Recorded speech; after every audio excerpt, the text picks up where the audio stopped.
Okay, so the question says, show your work, calculate the total and the net ATP produced from complete oxidation of glucose. So when we talk about complete oxidation of glucose, we are looking at a breakdown of glucose starting from glycolysis up to citric acid cycle, and the products of glycolysis and citric acid cycle, which are NADH and FADH2, also getting oxidized in the electron transport chain. The question is how much total ATP and the net ATP will be produced. So now, is to remind you something to say, under glycolysis, we know glycolysis has got how many steps? 10 steps. Okay, the products from there, it will give us a total of 4 ATP. 4 ATP are produced in total in glycolysis. You remember that 2 in step 7, all right? The other 2 in step 10. So there is total of 4 ATP produced. Okay, that you should take note of.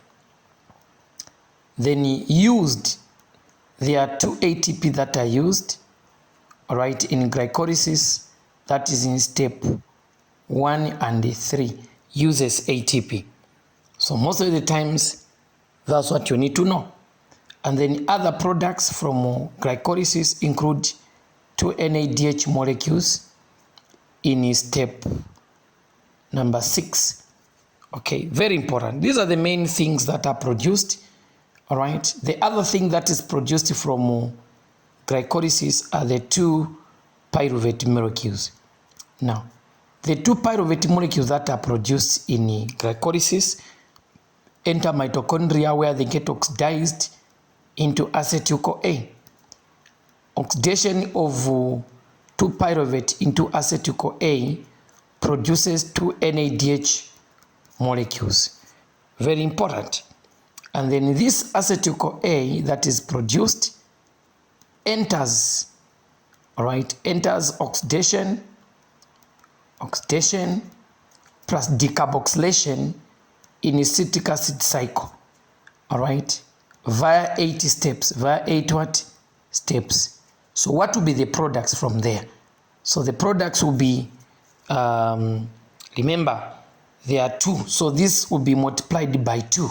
So it will occur twice. So the cycle occurs twice. Remember, this is twice. So total will be a total of 6 NADH in a total. Okay? Remember, this is in steps 3, 4, and 8. Okay? Since these occur twice per glucose, there will be a total of 6 NADH. All right? Very important. And then remember, but per cycle, there's 1, 2, 3. There are 3 NADH per cycle. But because citric cycle occurs twice per glucose, you expect to have 6 in total NADH molecules. Then there's 2 ATP molecules, also known as GTP. It's the same. You can have GTP and ATP. They are all modes of energy. This is in step number 5. Then you also have got 2 FADH2 molecules that are produced in step number 6. So these are the main products that come. So now the thing is, NADH and FADH2. NADH and FADH2, remember these ones? These can enter electron transport chain. Enter electron transport chain for further oxidation. For further oxidation to produce energy. To produce energy in form of ATP. Okay? So this is now byproducts are carbon dioxide and water. Carbon dioxide plus water. Okay, very important. So now, this is what we call now complete oxidation. Complete oxidation. complete oxidation or combustion of glucose. All right, very important. Now we know that, should take a note, that each NADH, remember, produces about 10 protons. All right, now 10 divided by 4 protons that are needed per ATP, it will give you 2.5, which you can round off to 3 ATP, okay, per NADH. They're about 3 ATP when you round it off. Then each FADH2, all right, produces about 6 protons, all right. And remember, when you say 6 divided by 4 that are required per ATP, it will give you 1.5. Total, it will be 2 ATP when you round it off. So now, what will be the total ATP? Total ATPs, totals.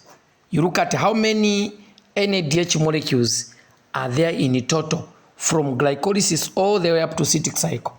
So you have got 2 under glycolytic pathway plus 2, all right, so that would be 2 NADH plus another 2 NADH which are produced during the entry part into the citric cycle, plus the 6 NADH that are produced in the 80 steps of citric cycle. So total NADH to be how many? 10 NADH. Okay, very, very important. Now we know that each NADH produces 3 ATP. So multiply this by 3. It will give you 30 ATP just from NADH alone. That's very, very important. So you can see 2 plus 2 that are produced in glycolysis plus 2 that are produced during the entry part plus the 6 to give you a total of 10 NADH times 3 ATP per NADH. It gives you a total of 30 just from NADH alone. Then you go to FADH2. How many FADH2 come from glycolysis? Nothing. Any from the entry part? Nothing. So you only have 2 FADH2 that are produced in citric cycle. There are only 2. Okay. So this multiplied by 2.5 by 3, not 2.5, multiplied by 2. Remember, it's 1.5, so you round it off to 2. So multiply by 2 ATP. So you're going to produce the total of how many ATP? 4 ATP. 4 ATP. 4. This page is moving. It's supposed to be 4 ATP, like that, from FADH2. When FADH2 is oxidized in the electron transport chain, it produces 1.5, then you round it off to 2. So since there are 2 FADH2, multiply 2 times 2 to give you 4. Then the individual ATPs that are produced, direct ATPs that are produced, how many are they? You're going to have 4 that were produced in glycolysis, 4 plus the 2 that are produced during the 8 steps in a citric cycle. So you have got total of so that will be 4 plus 2 to give you the total of 6. All right, 6 ATP are produced directly. Again, the point, 6 ATP are produced direct. 4 from glycolysis, 2 from citric cycle. So what will be the total ATP there? The total ATP in total will be how many? 40. All right. So it will give you 40. Okay. 40 ATP. That's the total. Okay, total ATP. Total ATP would be 40.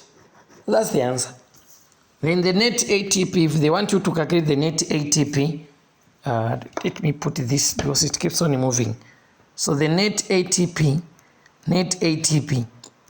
it will be equal to 40 that were produced, 40 ATP, minus those that were used in glycolysis, there were only 2, minus 2. So it will give you 38 ATP as the net ATP. That's how you calculate these things. It's very, very easy. But sometimes, when you are reading in the books, the particular book will tell you which ATP molecules are they using. Are they using 3 ATP per NADH, or they are using 2.5? Or are they using 2 ATP per FADH2, or they are using 2.5?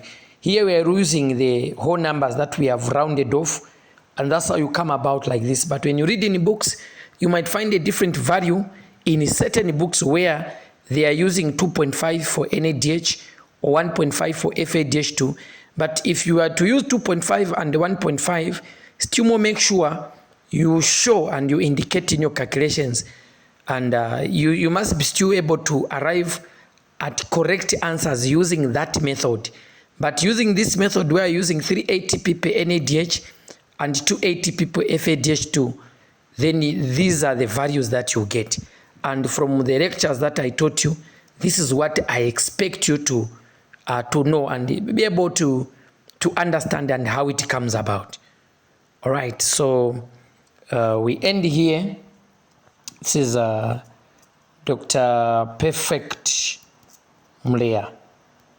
All right, we end here. All right, bye. If you have got queries, ask. You can consult from me.